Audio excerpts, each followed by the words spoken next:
Out for this. This is amazing. So 10 years ago, a little web series called Dr. Horrible's Sing-Along Blog broke the internet, long before Kim Kardashian.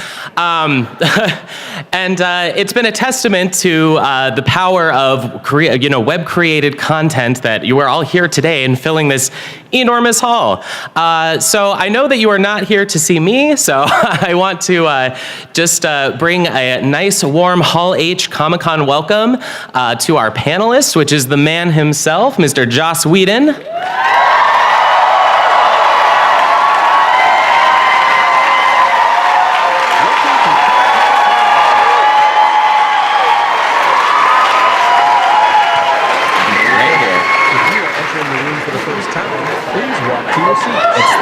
Yeah, but that seems like it's hidden by there. That a little too tight for you? We can move you down. I think you can do whatever you want. I also really want to see what these guys. Let's also bring goodbye. Let's also bring Felicia Day, aka Penny, on the stage.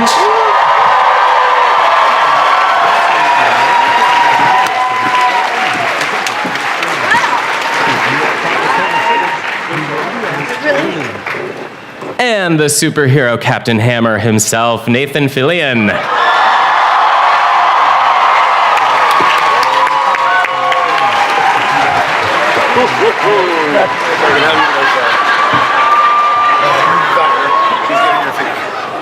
Oh.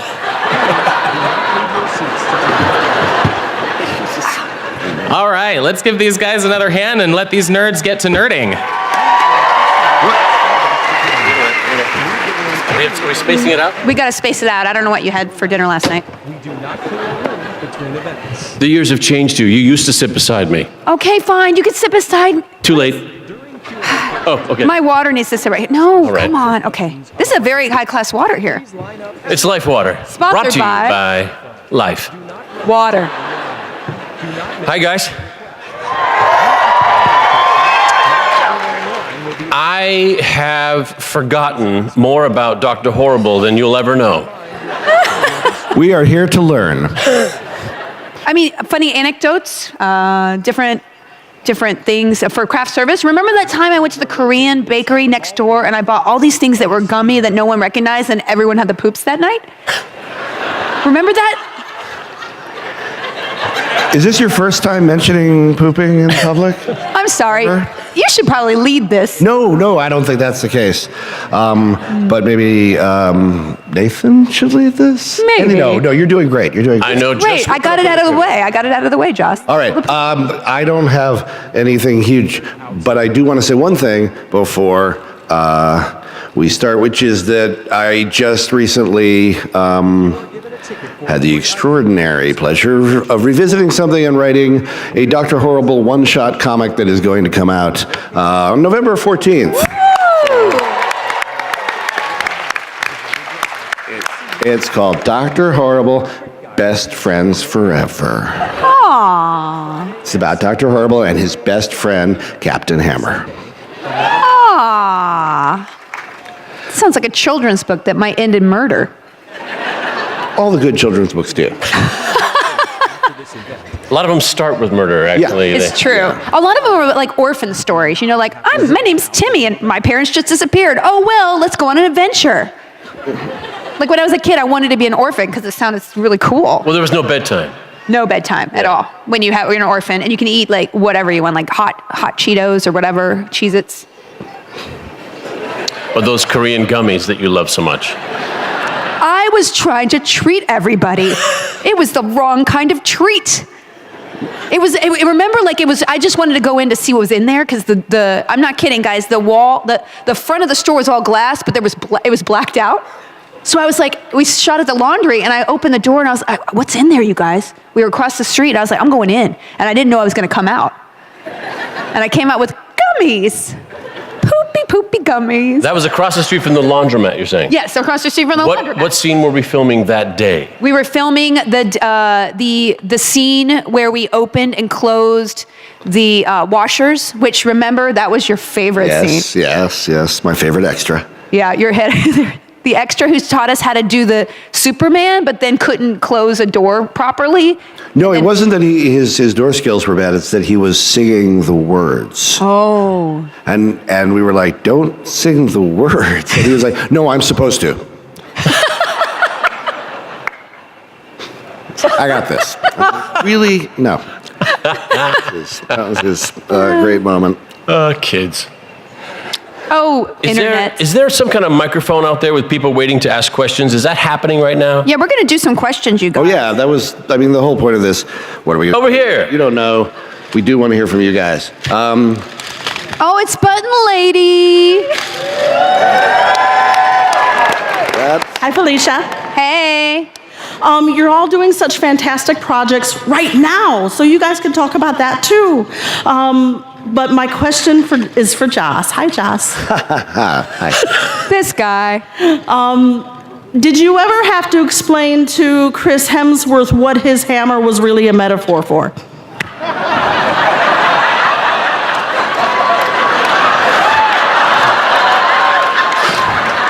Do tell.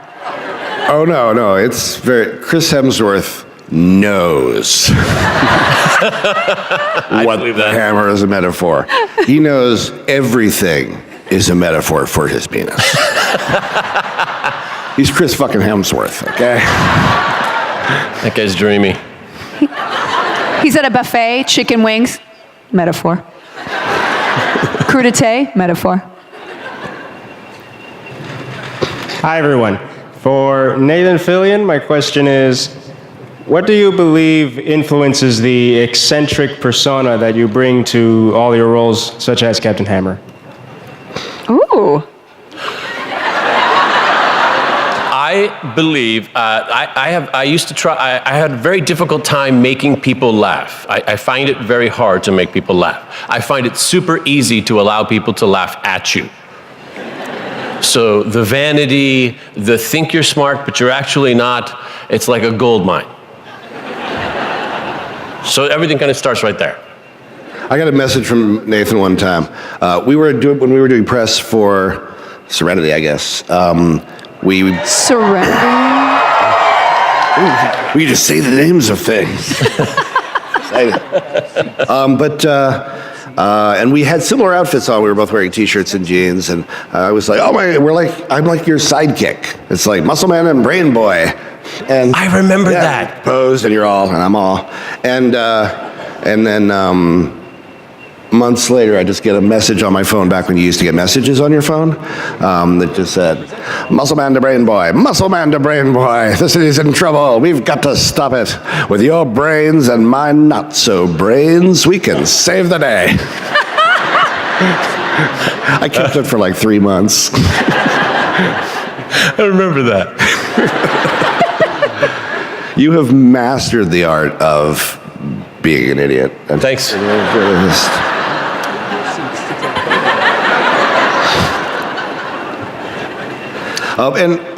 Before we do, we are here. We should talk a little bit about, just one sec, about your new show, Mr. Rookie, Giant on the Building. Oh, yeah. Did you see him on the building over there, guys? His head is so big. And he's on a building. Yeah. Oh. You might notice that my haircut is a little different than in the poster. That's because I was planning on cutting my hair short. I really was, and I just wasn't quite ready to go all the way. And I'm fond of saying I've got 3 things going for me, and 2 of them are my hair. So it had to be a gradual experience. So I apologize for the continuity ahead of time. why don't you should Instagram a picture of you, the evolution of your hair. Why don't you, Felicia? Oh, actually, that's a good idea. I think Yeah, it's really good. Let's do that. Okay. A question. Sorry. Hey, Joss, is it true that you directed the Avengers? Because I want to congratulate you on that. Yes, it is. Yeah. So please do. My question is, will there be a Doctor Who and Dr. Horrible crossover? There will now. Ordered it up. Did anything in Dr. Horrible allow you to prepare for event? Like it was a superhero thing, and did you funnel anything from Dr. Horrible into the Avengers? Every Marvel movie is basically a Dr. Horrible ripoff, and that's fine. No. The only thing about it's the same is everybody's schedule is terrible. You don't have enough time to do anything. So very, very low budget and very, very high budget films are just AD nightmares. Wow. That's the one thing they definitely have in common. The food is also still bad. What? Yes, it's always bad. I would have thought they'd just be prancing around with sushi platters all day on a fancy movie like that. We got Spam with a little piece of pineapple on it. Gross. Brought around. That happened. That's real. I have suffered for my art, okay? Wow. Correct me if I'm wrong, I think you also had shawarma. Was that just as an excuse to get shawarma on the set? You're like, you know what? I want to do that thing with the shawarma. Make sure there's enough for everybody. No, I would never think of other people like that. Actually, no, because that was a real place, and we didn't do it during filming. We did it during the press tour. Oh, really? Because I made a joke to Kevin Feige about, hey, you should just see them eating shawarma. And they're like, and they're too tired to speak. And you just hold on it for 30 seconds. That would be hilarious. And then Kevin's like, I think we can do it, like months later, I think we can do it. I'm like, do what? He's like, the shawarma thing. I'm like, what? So we got them all. Yeah, we got them all. I'm glad. We found the one closest to the hotel where they were doing press and bustled him in the costume, put a fake jaw over Chris Evans' beard, which is why he sits like this the entire time. Are you kidding? Yeah. Oh my God. And I shot them eating shawarma for like a minute and a half. And then it didn't come out in Europe. The overseas, they didn't have this. Those had already left the building. So it was only in this country. And we sat on a truck on the back of a flatbed and we watched it. And we're like, okay, start here. Okay, stop here. We edited it right there on the truck and then set it off. And that was it. Wow. That's kind of Dr. Horrible-y. It is. It was very Dr. Horrible. Yeah. Get in, get out. Yeah, and we had to Right. cover up Nathan's face because his jaw was so strong, it like pierced the camera during Dr. Horrible. It's just so craggy. It's true. We reconstructed his entire upper lip, which always goes really well. Yeah. If I fell against him, I'd lose a cheekbone. He's so cut right Did here. anybody notice the Dr. Horrible and Penny sitting in the front row? Where? Right there, right in front of Oh, can you stand up? Oh, she doesn't even have shrapnel in her. Turn around and see. That's pretty great. Where's your Captain Hammer? I got my Dr. Horrible. Oh, Nice, true nice. love. Captain He's Hammer, so not cute. important. He's so punchable. Okay, sit down. My question's for Josh. First, I want to say my sister and I grew up next door to you, living in the Palisades on Michael Lane. And Thanks for doxing him. what inspired you to write Dr. Horrible as an anti-hero of the story and Captain Hammer as a vapid hero? Vapid means good looking, right? Yes. Good. Yeah. You're the Grand Vapids. At first it was just like it was going to be just an audio thing, which I didn't know what you would call at that point. But, and it was just like a diary almost. It was just like going to be the diary of this lonely guy. And then I was like, well, lonely guy or villain guy. I feel like the villain is if a piece is any good, the villain's got to be somebody that you identify with and you understand. And I feel like a lot of us relate to the villains in a way that we can't relate to the heroes because I always feel like the story's definitely not about me. The story's about somebody else, but I'm in it. And sometimes I don't get it and I don't like it. I don't want to be in it and I want to destroy Metropolis. So that's just, I think, actually a real human emotion. And I think there's a way way to relate to a villain as someone who, even if he makes it, will always be misunderstood, or his best intentions will go wrong. And so I just felt like that's somebody I can relate to more. I have trouble with square-jawed heroes, which is why Angel was the hardest show I ever did, because I was like, I don't know how to deal with this guy. Like, he walks in the room, you know what's going to happen. He's going to win. You know, I once played a villain on a show called Buffy the Vampire Slayer. Oh. And it's my first villain and only villain I've ever played. Thank you very much for that. And I asked Jaws, I said, so what do I do? And he said, well, the villain, he doesn't think he's the bad guy. He thinks he's the good guy. And I went, got it. I think that's true. I think that's true in a good villain. They think they're doing the right thing. I mean, I think Billy's heart is in the right place, but he does allow a little bit of his toxic masculinity to get in the way of realizing what he actually could be doing. What about me? Did you see a light on my face like it is here, making me look so pale that I'm transparent? And we're like, I should kill that chick. Yes, Is that what that was? the inspiration. You can see through me. You are very light. I'm not here. Next question. First of all, my whole family loves Dr. Horrible, and I was thrilled when my kids were finally old enough to be able to watch the show. But my question for all of you is, what new things, other than The Rookie, are you excited about coming out? Or conversely, what are you sad to see go? Can you talk about The Rookie? I play the oldest rookie on the LAPD. I'm like my age with a bunch of 20-something-year-olds. We're all starting the job together. I'm excited about that show. Hilarity ensues. Really good. And drama. I'm actually excited also about The Rookie. I did a nice little turn with Mr. Neil Patrick Harris on a series of unfortunate events. We had a lot of fun. Nice to work with him again. And Neil wanted to be here today, but he hates you. that's what he texted. Yeah. And I also did a little fan film for the video game Uncharted. Yeah, I want that. Oh, so good. That we're pretty jazzed about. It was fun. I'm excited about nothing. I mean, my baby, maybe toilet training her.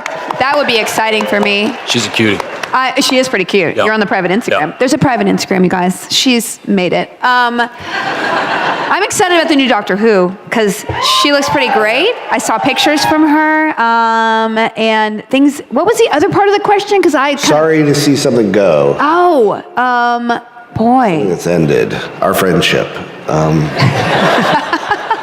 I don't know. What gets canceled? Everything gets canceled so fast. I don't even remember. I know. I cannot think of a single show because there's an ocean of them. Yeah, I never finish anything. I know. It's really bad. You go, and then I'll maybe think about it. I don't know. I just said that I don't know. I'm sorry. Hanging me out to dry. Well, somebody screamed something. What was it?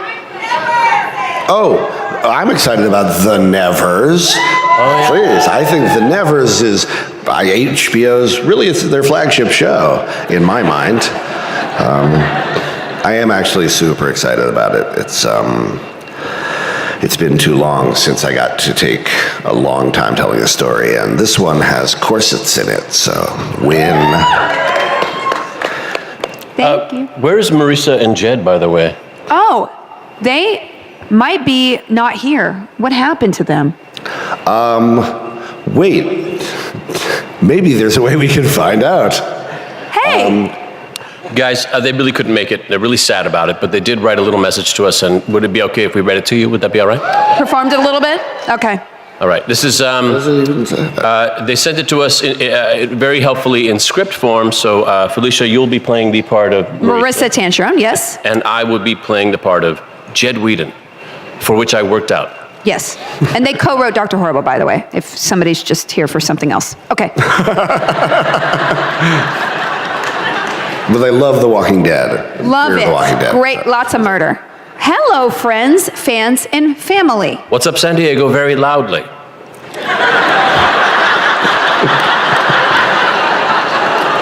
We are so sorry we cannot be here. We love Dr. Horrible. It is the high point in our career. And of course, we love all of you gestures to the audience.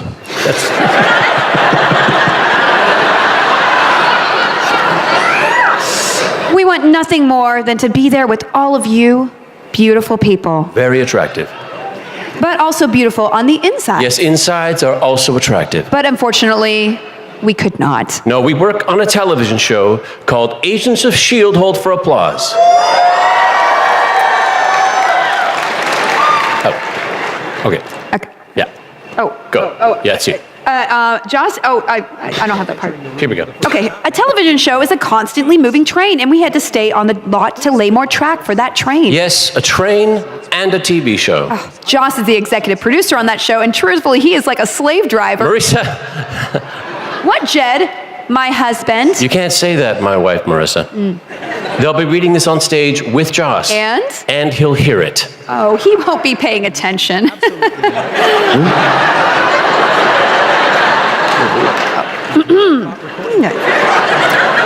See? How can you know that? We're writing this ahead of time. For all we know, he just gave us the thumbs up. Yeah. No way. He will be thinking about his new TV show, Hold for Applause and Evers. Oh. And he'll be thinking about what private torture he'll put that writing staff through. And wife. What, my husband? You did it again. Meh, shrugs an endearing way. Isn't she adorable? Right, Joss? Okay, yeah, that's good. I think that's plenty. Maybe we... So true, Joss. So true. She is like a hilarious angel. I am. You're too kind. Anyway, sorry again that we couldn't be there. And then we didn't really figure out this end part. Just have Nathan say something funny. Jesus. Really? They made you do your own button? I can't even... That's the wrap. And done. Thank you, guys. Please, with your question. So first of all, I want to say I love all of you, and Felicia, Penny's great, but Charlie from Supernatural will always have a place in my heart. Thank you very much. She's pretty good. She is. But my question is for Nathan. Did having the hero-villain dynamic with Neil Patrick Harris on a series of unfortunate events make you nostalgic for the same dynamic between Dr. Horrible and Captain Hammer? It's strangely familiar. It's wonderfully comfortable. We both really enjoy pretending we hate each other. Yeah. And also hating each other. He's a great guy. I mean, if you say, boy, I wonder what it'd be like to hang out with Neil Patrick Harris, and then you have like a montage in your head about, you guys having a great day, and he maybe does a couple magic tricks for you, and he sings a second, and that's what it's like hanging out with Neil Patrick Harris. He's awesome. He's really cool and chill and amazing and awesome. And he walks like a tiger. He's like, it's almost like a model, like a little bit of that model. What is that movie, the Ben Stiller movie with the models? Zoolander. It's a little, but it's good Zoolander. It's high quality Zoolander mixed with tiger. I don't know. Thank you for that question. Okay. That was lovely. Thank you very much. My question is for Nathan and actually all of Hall H. What's a man got to do? What a man's got to do. Excellent question. I remembered something. I was at a convention in Poland, and there was a girl who was such a big Dr. Horrible fan, and she couldn't let go of the question of, can we sing My Eyes together? And I tried, I was like, tap-tap-tap-tap. I was like, I don't know if I really know and I have panic attacks when I sing in public, and she just started singing, and I was like, my eyes. And then I sweat a lot. Anyway, next question. Can you Oh, baby. I love your costume. Thank you for dressing up. That's very nice. Aw, sweetie. What is your favorite Dr. Horrible song? I think she told you to sing. So sing a Dr. Horrible She song? wants you to sing in But public. what is your favorite? What's my favorite Yeah, what's Dr. your favorite? Horrible song? I started sweating a little bit there. Sorry. I mean, My Eyes is my favorite, and I remember when we were recording it, Joss and Jen and Marissa were like, "Oh, this is the first song we wrote. It's the one we don't like, the one we like the least." I'm like, "Are you kidding? This is my favorite," and it's cool that people made me feel right a little bit because that's a popular one. Although there's amazing ones. I'm going to stop talking now. What do you? No, think? I hate that song. What? Really? No, I hate Jed and Marissa because they can. I mean, he's produced albums in his, up in his study on his Mac that are gorgeous, and so they can, they sing harmonies. They just, their life is a musical, or it was before they had a show on a child. But so their demos would sound like they had recorded them on Spotify. They were gorgeous, and I'm like, B chord. This chord is the thing. No, wait. And theirs is just like the strings come in halfway through, and I'm like, fuck you guys. It just makes me really insecure. That was the first one they played, and I was just like, I would like to withdraw my song. Bye, cutie. Miss Widow. I Follow the I said adorable child. Fudge. Yeah. Hello. I came up here to tell you guys that for the past 7 years, my friends get together every Cinco de Mayo, and we've called it Whedon de Mayo. And we get together and we watch a bunch I met one of your friends last night. Are you kidding? Was it Joey? That's really cool. So we're everywhere here. And my question is, if you could direct, play, all of you, any superhero or villain that isn't already out there, what would you do? Ooh. A villain who's not already out there. I like Dazzler because that outfit is so rad. Right? That outfit and the hair, it's good, but I like 80s rogue hair. That sort of like Melissa Etheridge hair. Mm. Anyway. There was a Spider-Man villain it was really dorky. He was called The Answer. And he was dangerous because he knew the answer to everything. And I just think that would be like the really easy to play, like this really jerky know-it-all guy. You're just like, oh God, here he starts again, guys. I like the idea. Who invited him to the secret meeting? I will destroy you, Spider-Man. It's on aisle 4, actually. Okay, but first. Is his catchphrase, actually?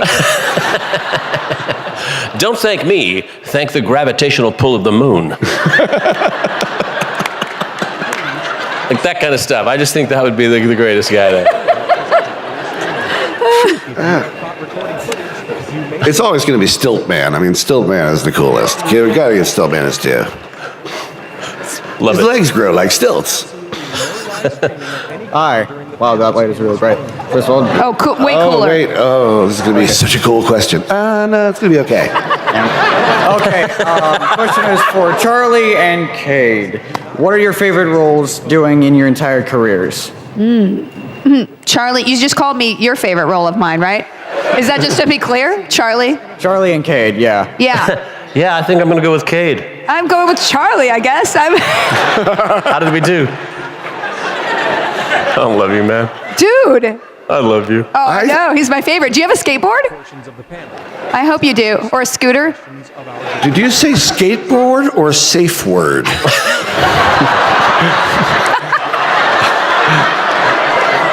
My safe word is harder.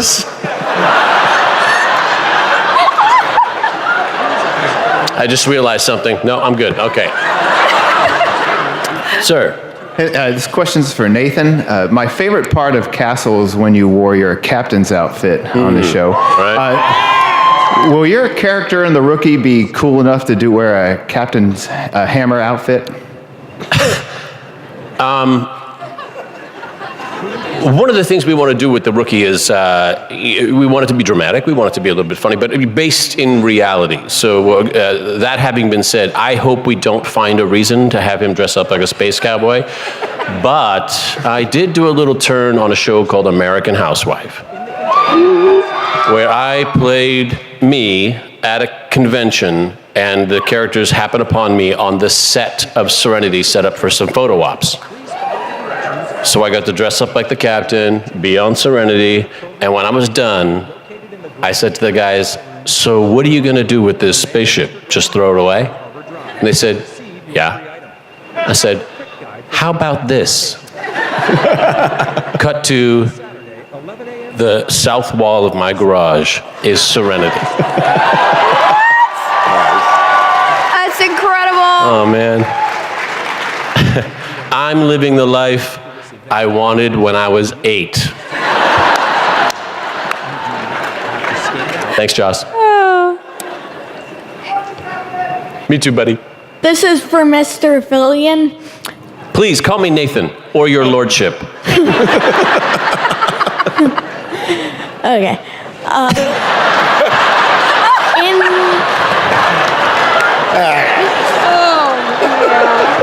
Also, never be funnier than me.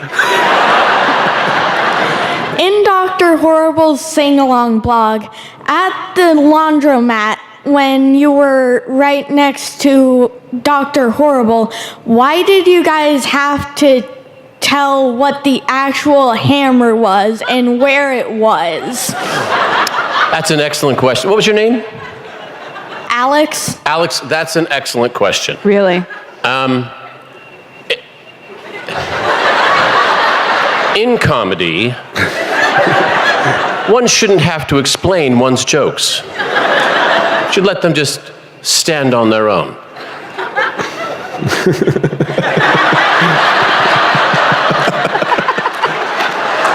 And also, all right, I think we connected there. We cut the insert shot. So. All right. Hello, sir. Hello. I love that outfit. You're That's looking a good- Thank you. Nathan, would you ever want to do a Halo fan film? What are you proposing? What's the food going to be like?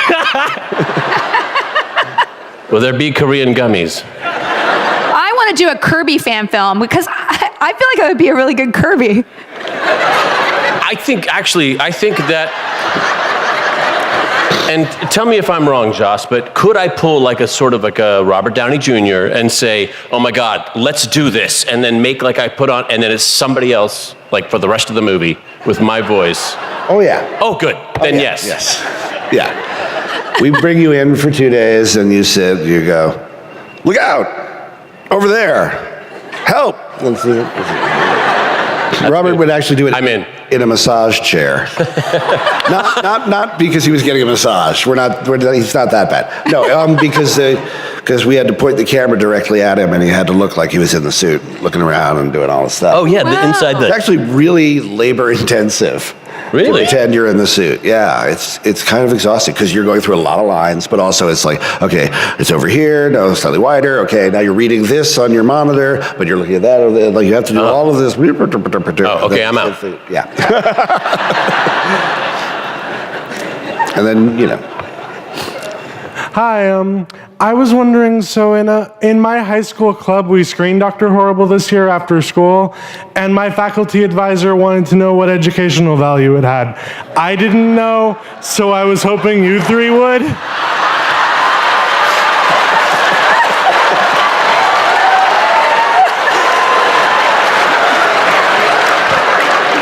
If Dr. Horrible has educational value, we have failed.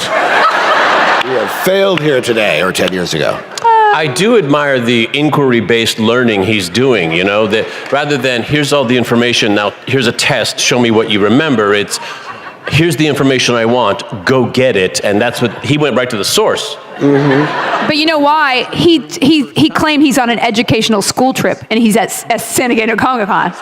Just trying to get some extra credit. It's like a school write-off. Exactly. Well done. Hi, this question's for Felicia Day. Yep, that's me. I'm just wondering, how was acting as Penny in Dr. Horrible different from acting in The Guild, the web series? That's a good question. I was terrified the whole time with Dr. Horrible, just in complete terror because I was intimidated by everybody around me, especially the large men. I just was like blown away by how good the guys were. And so I had just, I had been on a lot of TV shows, but not like them. They are seasoned professionals. And on the Guild, I had to be concerned about everything, like producing and writing and acting, and I never did my hair right. And also, I was responsible for craft service, hence the disaster of Korean desserts that I picked up from the Blackened Out Bakery, because I was just trying to be like, I know how to do this, feed you. Oh no, that didn't go well. So yeah, it was, and I learned so much working on this set, even though it was kind of like the speed of a web series, like just being in a scene with a guy like this and being directed by a guy like this, you can't help but grow. Oh. Love you guys. How tall were you before? I was 5'4", and I went up and out. I don't know what that meant. I remember you saying, I know I'm not supposed to actually think Captain Hammer is cool, but then I was looking at Nathan, and we were singing, and oh. Yeah. You went method. Yeah. Hey. Hello. Hi. What do you think that you remember most about being able to do your own special project? And also, did Dr. Horrible's influence your other work going forward? In the containers outside. I'd start with Joss. Okay. Dr. Horrible happened because of the writer's strike. I had actually, I had been trying to get some tech companies interested in financing a, very low budget series because I wanted to prove to the networks that we could get it done. And actually pitched a few series, the last of which was Dr. Horrible, to Jeff Bezos. Because Amazon was looking at doing it. And they didn't like that idea. I was like, and I knew they wouldn't. But actually we started working with them on something, and it just took forever, and I was like, this is never going to happen. All of these tech guys are just pretty skittish. They don't really know the deal, so I'm like, we'll just do it ourselves. I'll just pay for it.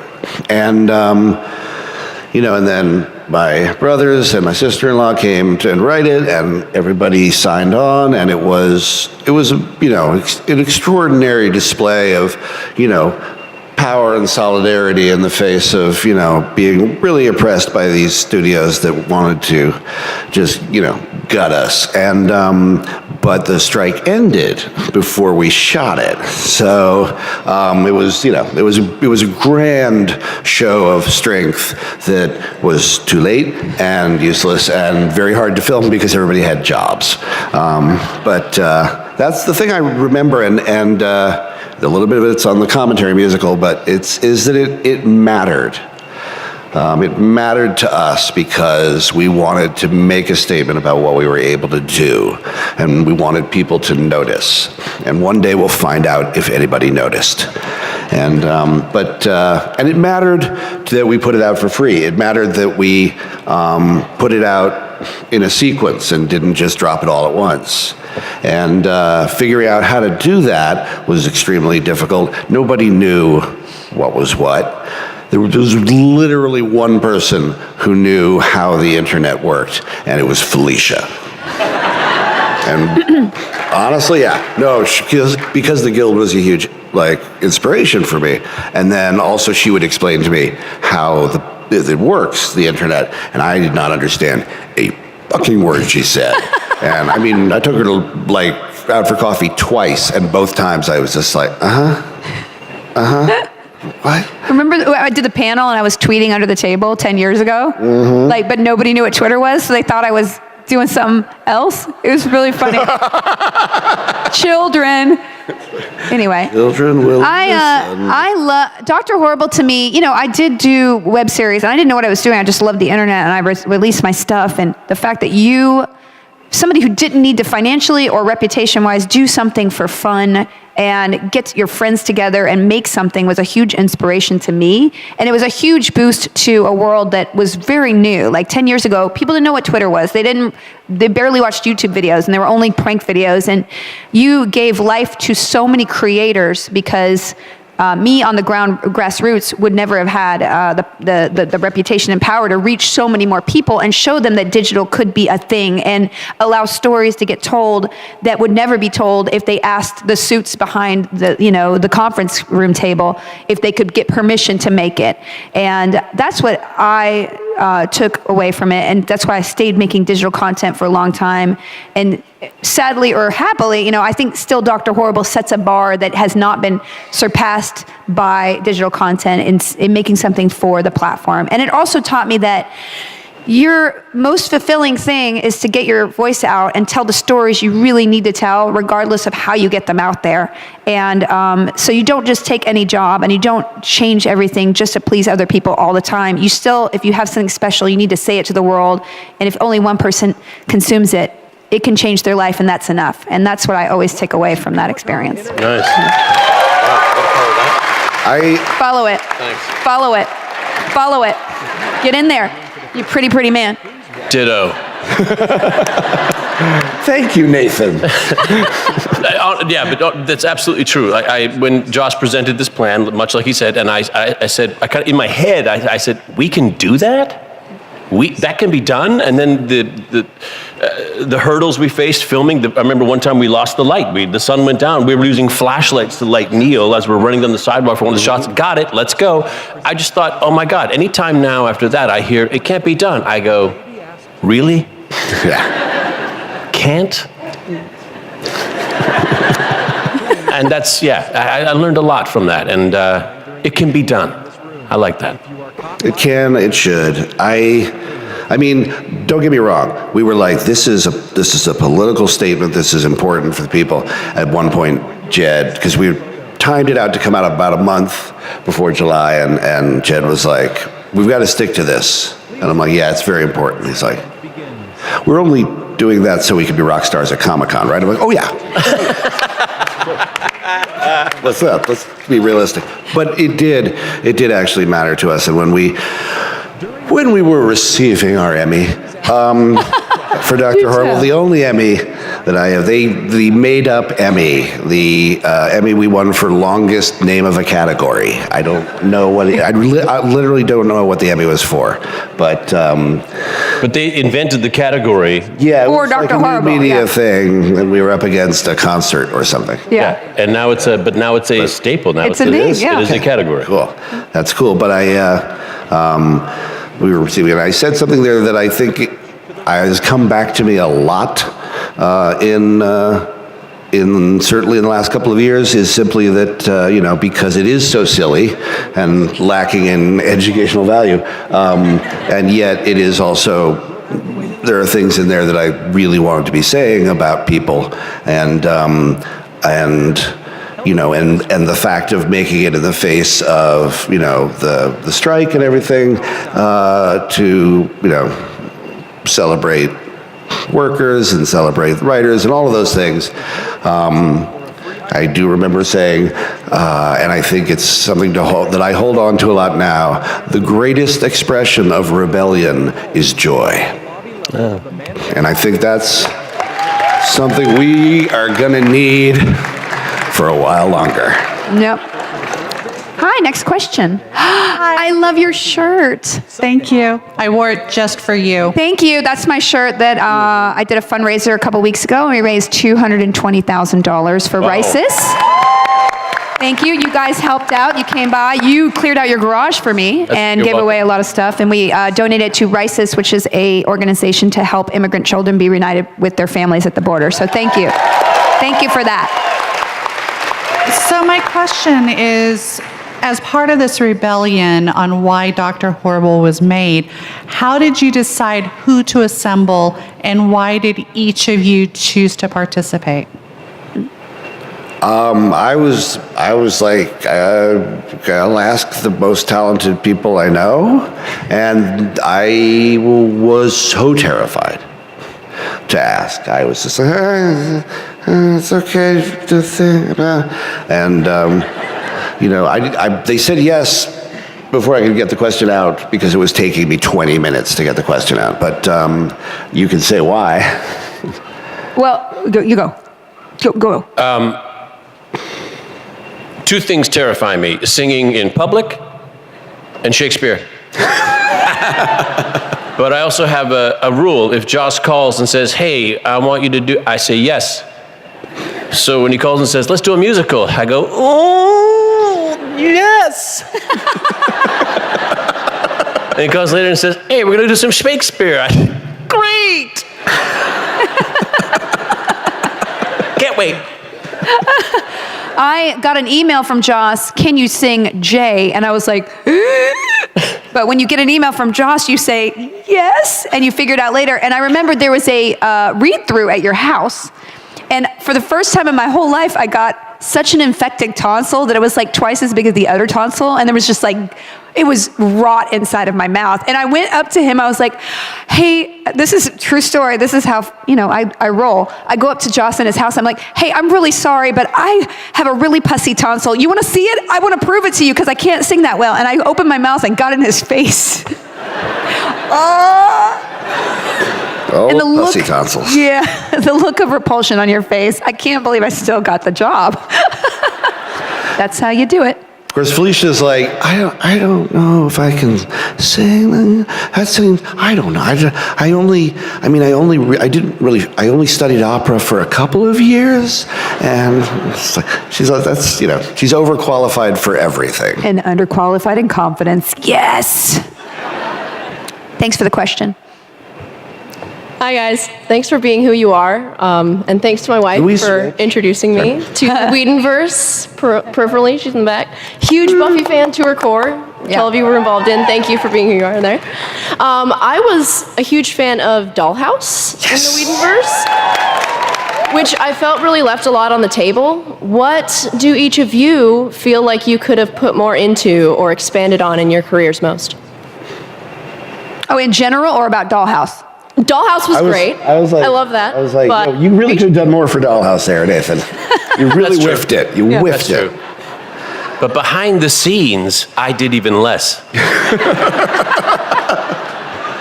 Tell me if you guys do this, but when you look back at work, the farther away you get from the work, the better you think you are than when you did that. Like, ooh, I do that differently now. Ooh, that didn't translate. Like, I try not to watch with too critical an eye, like, otherwise I won't enjoy it and I'll have a conniption and have nightmares that night. I suck. Like that, but... I mean, I guess I feel like it's really important to enjoy the process of anything, and I think I just realized that like last year. And I'm 24, so,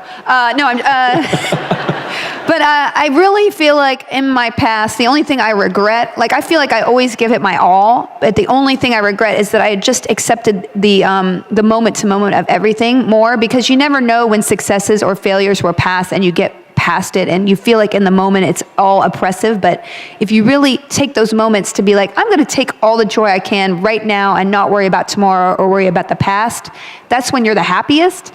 So like, yes, it's a lot of hard work to make something, but if you're in it, just enjoy the process and don't worry about the external afterwards. I guess that's my biggest regret in anything. So I wanted to make more Firefly.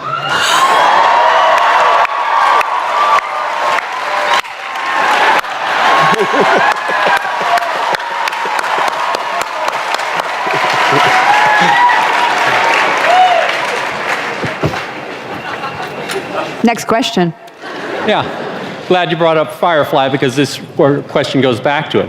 Nathan, back on Firefly, there was a running feud between you and Jewel where you would be giving each other the middle finger. So is that feud going on? And Felicia and Josh, how many times during Dr. Horrible have you felt like giving Nathan the middle finger? At some point, I just taped it up. I got a splint. So. That was one of the many. There's a lot of sit and wait time where it's we need you here. You can't actually go back and get something done. You can't leave and do something productive outside of work. You have to stay there. You have to be available. And sometimes it's long hours. And we would entertain each other, and that was one of the ways I would entertain, what are you doing right now? That's one of the ways I would entertain Jewel, and that's one of the ways when, that's just one of the ways Jewel and I say, hey, I miss you, how you doing? I think you're great. If you like eating horse shit. That's one of the other ways I would tease them. Pay them a very sincere compliment, and then wrap it up with, if you like eating horse shit. I remember you doing that to Summer after a take. That's true. Yeah. Next question. What? Oh, stop. There's a little sign saying... Please stop. There's one other sign Oh, I that says, thought we were "Please supposed to be stop." looking here. She has Please a sign stop. that says stop. Okay. Next to it is a sign that says, please stop. Okay. There's one Guys, this that is says, amazing. oh, dear God. Let's take this one question because this guy came up and then that'll be it for us. Sorry, we talk and talk. I wanted to say, when you walked on stage, I thought, is that Nathan Drake? Like, I thought it was like literally, it looks amazing. I love your haircut. Thank you very much. Speaking of that, you and Norland North kind of switched places, and like, he's now playing Cade, and you are now playing Nathan Drake, and I thought that was pretty cool. My question was, since you're not in the Forsaken DLC for Destiny, are you still interested in doing like future work with Bungie for voice acting? Yes, my pitch is a prequel for Cade. I want to do like Cade's 1 through 5. Right? I love it. 5 more games, guys. Listen, I think the worst thing in the world would be to pour our hearts and souls into something and create something and then have people forget about it. And here we are 10 years later, and we're all still celebrating this little internet piece of magic. So thank you very much for being here. It means a lot. Thank you, It does. It means everything. We'll create some new stuff, but in the meantime, thanks for this, and I can't not say this. Vote.